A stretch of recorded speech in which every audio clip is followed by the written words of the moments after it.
In the different mediums I work in, photography and film, I'm basically concerned with contemporary Aboriginal society, be it people living in a traditional way or living in the cities.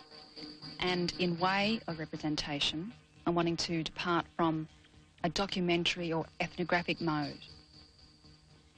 I just feel that nowadays people immediately tune out when they sit down and think, here we go again, another predictable documentary about Aborigines.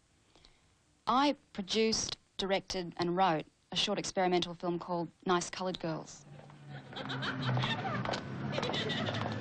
Nice Coloured Girls is really about an urban Aboriginal culture, and I've taken one aspect of urban Aboriginal culture, and that's the practice of picking up a captain, which is like a sugar daddy. I wanted to make a film which didn't show Aboriginal women as victims for once. And stylistically, I was trying to get away from the realist representation of Aboriginal people.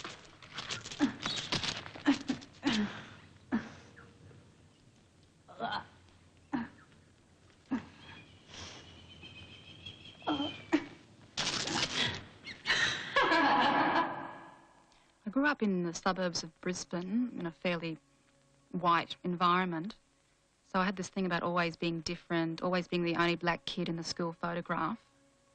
So I preferred to hide away with my nose in a book or glued to the television set, but I was always very particular about what I took in, and I think at an early age I developed quite a sophisticated taste in film and television, especially for an Aboriginal kid growing up in the boring suburbs of Brisbane.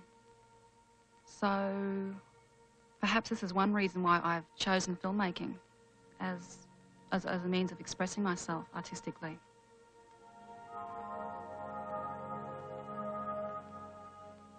I'm an Aboriginal artist and I do live in the city, though my work does take me away from Sydney a lot. For example, a recent photographic job which took me to Arnhem Land, where I worked with the women there who produce beautiful baskets.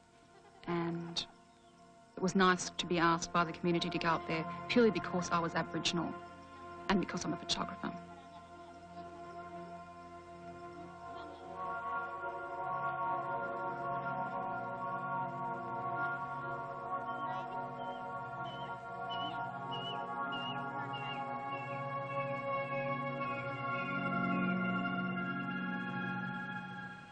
The future for myself and other Aboriginal artists I see as brilliant, especially for those who don't expect the world to come to them simply because they're Aboriginal and it's owed to them.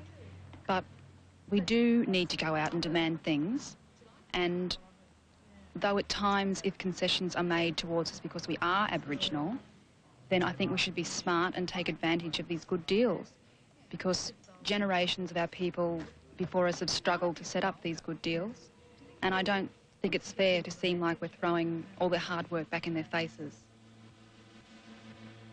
In May 1987, I travelled to Portsmouth, England, with an Aboriginal art exhibition, and during the arts festival, I discovered that the First Fleet reenactment thing was happening, and I heard that the organisers were wanting to fly the Aboriginal flag from the ships, and I decided to question it.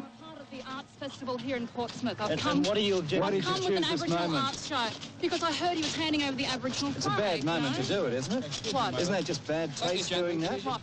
Miss Moffatt, a photographic artist and filmmaker from Sydney. Why should we be there to celebrate the invasion by a bunch of backward Englishmen into our traditional land? She was later released by police and defended her right to mix art and politics.